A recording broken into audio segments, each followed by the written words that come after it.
a Micah mess in Dallas. Have we gotten to the point where the Cowboys should seriously consider a trade? Oh, man, it is a football Friday as we get closer to kickoff of the 2025 season. We are just 20 days away from the opener between the Cowboys and Eagles. Good morning. I am Dan Graziano. Oh, yeah. In for Greeny. Yeah, Dan. Cross Friday. Trying not to break anything. We got a football Friday this morning. We got Domonique Foxworth making some whooping noises. We got Damian Woody. We got Mike Tannenbaum, and we are ready to roll. Our guys are fired up for another weekend of preseason football, so that's how we're going to start. What are you fired up to watch this weekend, Neat? I'm looking forward to Cameron Ward down in Tennessee. I think we've seen a couple quarterbacks in the last season step in and make their teams great. And we're talking about C.J. Stroud and obviously what Jaden Daniels did last year. I know it's asking a lot for it to happen 3 years in a row, but I think Cam Ward has the talent to be able to turn this team around. First pick in the draft on display this weekend. What are you fired up to watch, Mike T? Jackson Dart versus the Jets, Dan, right across the river here at MetLife. He played great against Buffalo. Looking at this from last week, 2 touchdowns, 159 yards. Remember, he was a great athlete, 12 rushing touchdowns at Ole Miss. Go win the job, Jackson. Russell Wilson had a great career. He's on the back nine. Go get the job, play well against the Jets. Mike T's retiring. Russell Wilson. D. Wood, what are you fired up to watch this weekend? I'm looking forward to Caleb Williams versus the Buffalo Bills.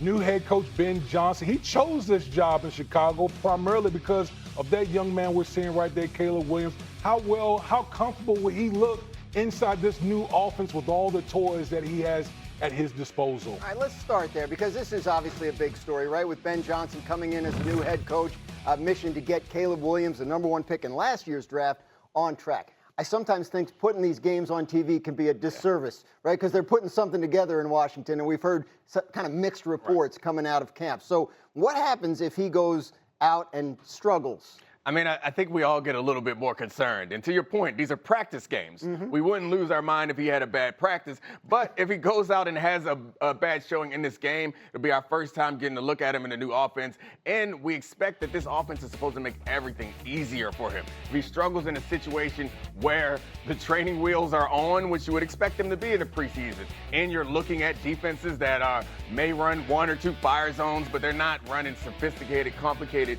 specifically game plan blitzes, you expect Caleb Williams to be in control and on time. And if he doesn't do that, I think people do get concerned. He's in a tough spot because Jaden Daniels has this monster rookie season, right? And Bo Nix has a good rookie. And Caleb still seems like he's putting it together, now already on his second coach. But he was the first pick. Bears didn't look at any other quarterbacks when they had that pick last year.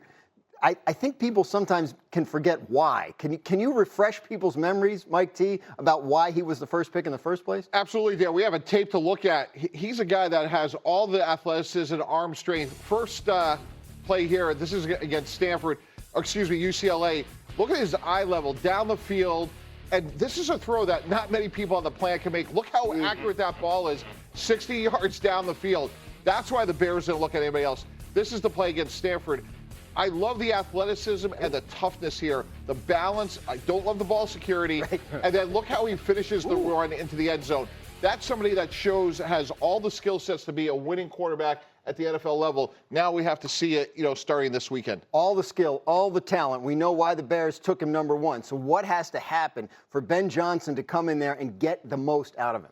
I think like with any young quarterback, you got to give him easy completion, easy throws to get him kind of in the groove of this offense. Remember, we're talking about Ben Johnson. He's basically deconstructing Caleb Williams from a lot of the poor habits or some of the things that he didn't do at USC and building him back up. And so in the process of doing that, what you want this young man to be comfortable so he can build upon that as long as he's in the game. So I look for screens, pass plays over the middle, things that easy completions for a young quarterback. They have built a solid group around him. We know they beefed up the interior of the offensive line.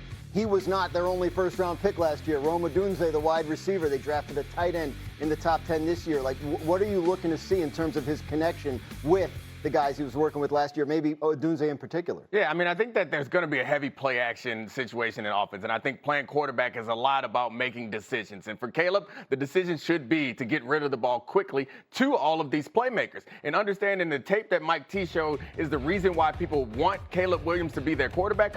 But the things that we have questions about is, can he run this offense or make decisions when to pull out those magic tricks? Because sometimes trying to make every play into a home run, not taking the 3-4 yard pass or taking the easy decision, that's the scary part for a guy with that level of talent. Yeah, and in terms of Odunze or even Colston Loveland, you can look at what Nico Collins has done for C.J. Stroud. Young quarterbacks love big catching radius, and those two guys in particular, to your point, get rid of the ball. 68 sacks, way too many.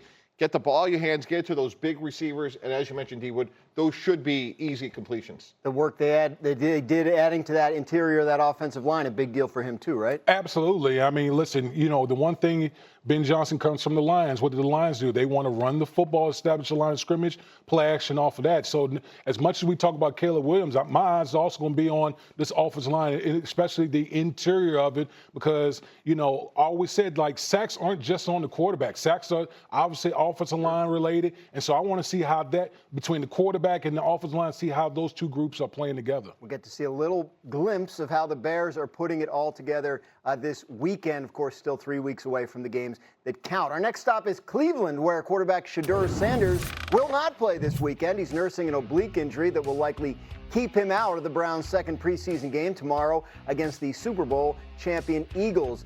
Shedeur had a promising debut last weekend, so this feels a little bit like a setback. But our Chris Canty thinks it could be a blessing in disguise. CC?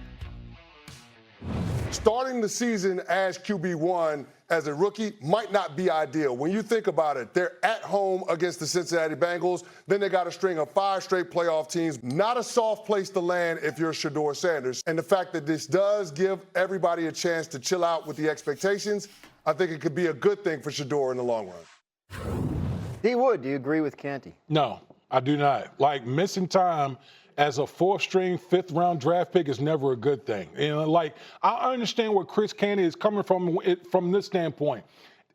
It's easier to go from Joe Flacco to Shedeur than start out with Shedeur, and then he struggles, then you move on because you risk losing the young man as far as confidence is concerned. But at the end of the day, he's still the 4th-string quarterback on the depth chart for the Cleveland Browns. And so any day that you miss is an opportunity for someone else to capitalize on that. Dylan Gabriel is coming back from injury. What if Dylan Gabriel goes out there and plays well? Dylan Gabriel was the 3rd-round pick. He got picked 2 rounds higher than Shedeur Sanders. And so when you're missing time in the preseason and you're already splitting up snaps with 3 other quarterbacks, that is not a good thing. Totally agree.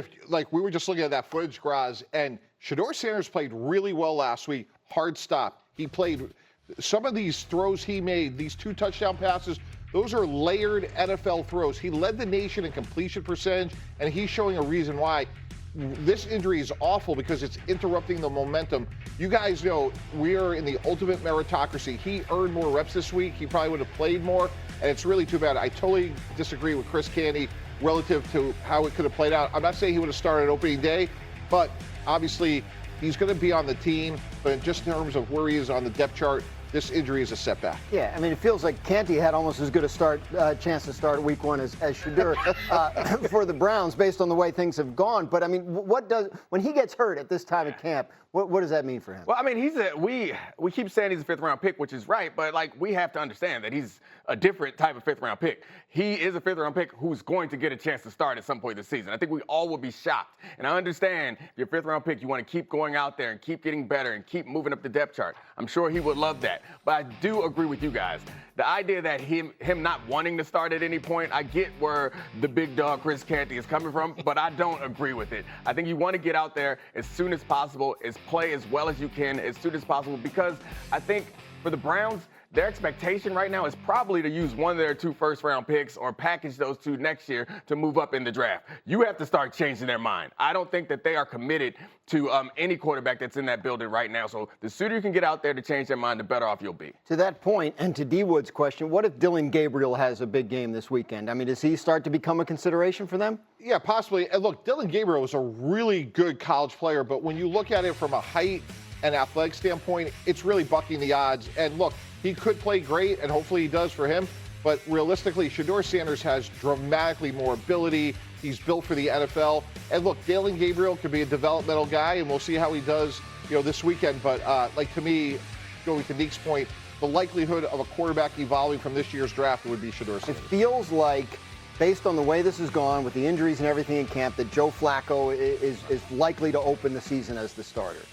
It's a tough open to the season. I mean, they opened with the Bengals, they got the Ravens, they got the Packers. Like, it's a tough one. But at some point, you expect we'll see all these guys as they kind of work their way through the depth chart and figure out what it is that they actually have? Yeah, no, listen, I think Nick touched upon it. Like, at some point, you're going to play one of these young guys, particularly, I think a guy like Shedeur Sanders, because you have 2 first-round picks in 2026. Yeah. Like, you need to see if one of these 2 guys could be the guy, because I think those 2 first-round picks become even more valuable if you have the quarterback in the building. Yeah, and to D. Wood's point, if I'm Andrew Berry, the GM of the Browns, I'm telling that to Dylan Gabriel and Shedeur Sanders. Like, here's the answers to the test. Make us convinced that we can take those 2 ones, package them, whatever, pass rusher, offensive lineman, go earn the job each and every day to make our decision easy in 2026. And then we're building a team around you as opposed to finding your replacement. Should be a fascinating season in Cleveland. We have much more to get to on this Football Friday on Get Up. When we come back, he's the solution to all the Steelers' problems, right? Aaron Rodgers? Are the Steelers making the same mistake the Jets?